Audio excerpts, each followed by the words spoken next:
Alrighty, welcome back to another video. So, it's January 2024 and we have a new Hero of the Month. I thought I just wanted to talk a little bit about this Hero of the Month, just to give my thoughts on what this hero can do, whether it's really beneficial or is he just another one of those useless Hero of the Months that you would never consider to level or max or use anywhere. So let's have a look at what the card does first. So 5-star yellow paladin, obviously 2024 family bonus has not been activated. He does have a resist mana reduction passive, which I think can be good in cases where you face a lot of Luna, or if you're facing, say, outside niche heroes like Costume and Lacey still being on defense, the Xavier from Super Elemental yellow heroes, or you go against heroes like Ruffian. You have Zora on defense, and then heroes like Ruffian can't exactly steal mana from Zora. Another thing that he has here is mana on status ailment received. This character gains 5% mana when they receive a status ailment or a negative stack. So it works with magic heroes that negative mana stack. It works with stuff like Kongalak, who is giving that negative attack down stack, and then status ailments, anything from defense ailments, attack ailments, poison damage, water damage, all sorts of damage over time effects, as well as mana delays, although mana delays can be counterintuitive because you're trying to gain mana here, not trying to lose mana. But even then also, you might consider that to be, if you just need that last bit of mana to get him up, maybe a mana delay would be, very welcome. So 1113 attack, 1318 shield, 2107 health. These are all pretty standard stats for a Hero of the Month. Not too strong as is heroes that are more difficult to get, especially since Hero of the Month are pretty much easier to obtain. All you have to do is just continue doing summons, and at some point within the month you are bound to get this Hero of the Month on a chance pool. So let's see, Dawnlight Rally. So I won't talk too much about the stats because the stats are what it is. You're not going to expect some kind of bombastic stats. I mean, they kind of did that with Ithar, but I think that's about it. So let's look at the skill. Dawnlight Rally. Slow speed, so that's the catch there. Deals 300% damage to all enemies, cleanses status ailments from all allies. All allies get plus 20% attack and a further 5% increase per each removed status effect, up to 60% attack in total for 4 turns. Element Link gives all holy enemies plus 10% additional special skill damage for 4 turns. This effect can't be dispelled. Now, on the surface, let's look at this. 300% damage to all enemies at slow speed. I would say it's roughly, I think it's in the mid tiers. And I'm going to pull up some numbers later on just to show you what I mean. But I think he's around, I would say, around the middle, if I'm not mistaken. There aren't that many strong slow heroes that hit like hell. I think Marlin comes to mind as one of the stronger ones. Shal, the new one, is also someone to consider as well. And I think the other one to consider at 300% damage would be something like the double Costume Justice, which I don't think that many people use anyways. So we'll go into that later, but let me just talk about the skill first. Cleanses status ailments from all allies. I like that they do that before giving any sort of buff to your allies, especially if you're planning to use this for rush wars. Most of the time you'll probably face a hero like Milady the Winter on defense, and you're trying to use Zora to cleanse it. So at the very least you can actually cleanse off Milady's debuff, Milady's ailment on your heroes, and then provide this attack boost on your allies to make sure that they do not get the attack boost themselves. So that itself makes Zora, I don't know whether it's a he or she, I'm inclined to think it's a he here. That makes Zora actually really, I would say, quite fantastic. The fact that he's able to cleanse first, it's pretty hard to find heroes that cleanse first before anything else. You get heroes like Leidenbrock, for example, or any one of the newer newer support heroes, but dealing damage is fine, and then cleansing the status ailment before you put any buffs onto your allies, I think that's pretty good. And 60% total up to 4 turns. Usually you get about 3 turns. 4 turns, it's one turn longer, but it makes up all the difference there. I think 4 turns is really, really good. And the element link is actually relevant if you're using her potentially in like a stack where Zora is like the second hitter. So you could put something like, how I would set this up. You have someone like double costume Leonidas who gives attack down, or you have, I think ideally what you want to do is you have someone like costume Vivica, the one that can dispel and give defense down to the opposing team. So you have that dispel, you give the something that could even work with this, and I think it's something that will be really fun to try as well. You could run the double costume Vivica, so the one that is a fighter version, which everybody seems to like. So you can use double costume Vivica against, let's see, put yourself in a scenario where Milady has fired. So Milady gives that 5 5 ailments onto your allies. For now you have Vivica, Zora, and say another yellow hitter, let's say Marlin, for example. You have all these 3 charged up, so you use double costume Vivica first to dispel the buff that Milady has on the opposing team. At the same time, because the attack debuff happens before the dispel, you are getting all the debuffs. So right now you have 10 debuffs on your team.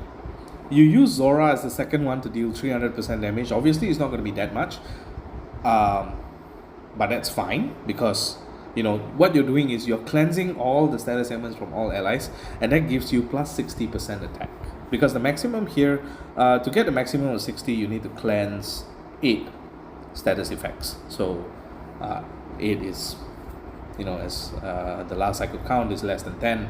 So that gives him the most attack up you can from that synergy that's happened before this.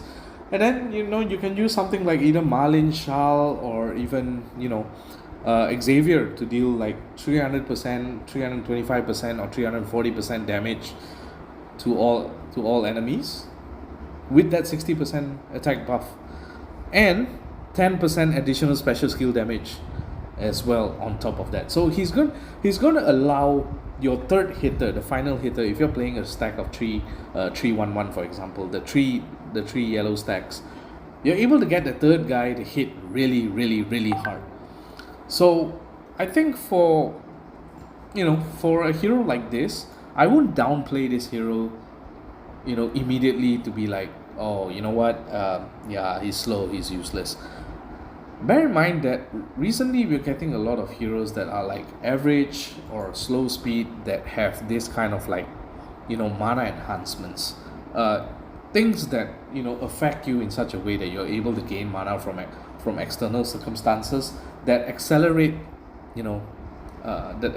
this hero. You have heroes like, for example, Chang'e, Sha Wu Jing, 9-headed beast. All these are heroes that are slow and average speed, but if you keep piling buffs on your team, if you have the right synergy, you're able to get them faster than fast speed sometimes. So I think it's the same thing as Zora. If you're going against, in Rush Wars, you're going against someone like Milady. In regular wars, you're going against someone that gives a lot of damage over time. For example, like going against a construct family that has the corrosive core that gives poison damage, or you're going against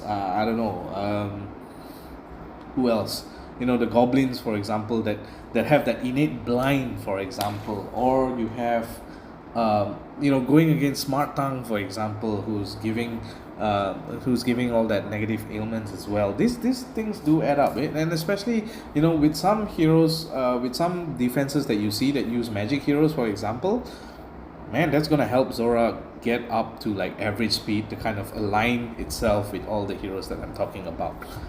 Now, obviously, at 1113 sword at double limit break, he's gonna have less damage output as compared to most of the other yellow heroes that you probably use. I came up with a comparison. For example, so Zora deals 300% damage to all enemies at 1113 sword. If you look at 300% just on that stat alone, Xavier from the Super Elemental family deals 300%. There's only, actually, if I'm not mistaken, only 2 or 3 heroes that deal more damage than him in terms of the percentage value. So you're looking at Shal, which is 340%. You're looking at Marlin, which is 325%.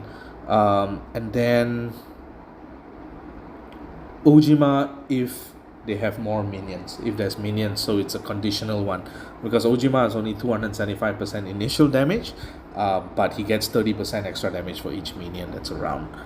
So I think in any case, you can kind of use Zora to be, like, as I mentioned, the second one that you fire, or even the first one that you fire. If you don't have a defense down ailment or something that would reduce their defenses, it's fine. You can kind of use Zora initially to cleanse all your ailments, give yourself that huge attack buff, and let the second, third yellow hero deal the remainder of the required damage onto the opposing team.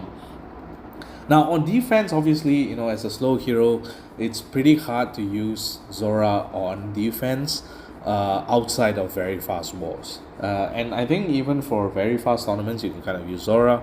If you, in any case, he's a paladin as well, so he's able to kind of like have a good sort of like defensive buff to kind of stay alive for a little longer. So I can kind of see him being used on defense in like tournaments, raid tournaments without purple, or even rush tournaments, as like the one who cleanses. So you can have like a dispeller, cleanse, milady, taunt, and Kalo, something like that. And then he'll be like, I think will be really, really strong. Other than that, I think the most cases that you'll use him will probably be on offense, where you're going to see, as I mentioned, part of a 3 stack, especially in rush wars. Now I don't have Zora just yet, so I can't test for sure. But the good thing is I also do not have I do not have any of the new yellow heroes, so I will actually be kind of hoping to pull Zora, and it will actually be one of the hero of the months that I would consider leveling ever since I leveled Ruffian. Like, I mean, I'm kind of hoping for a 3rd Ruffian actually, just on how good Ruffian is in wars for me. And I would like to give Zora a chance, and I would advise people as well, don't downplay this hero. I think this one has what it takes to be kind of a decent hero of the month. Now, as I mentioned, it's decent. It's not going to be mind blowing. It's not going to be really, really good that he's going to be broken or anything like that. But I would say if you're in the free to play, cheap to play, or even if you have nothing else but to kind of expand your roster without, having all those stronger yellow heroes that are around, as I mentioned before, if you don't have Shal, you don't have Marlin, you don't have the double costume justice or Xavier or even Ojima, even I would consider using Zora actually. Like he would I would rank him somewhere. He's not going to be A tier, but probably somewhere around the B plus tier, just on the package that he comes with, dealing quite a bit of damage, cleansing, and then giving a relevant attack buff as well as a relevant element link as well to all holy allies. I think that's really, really strong.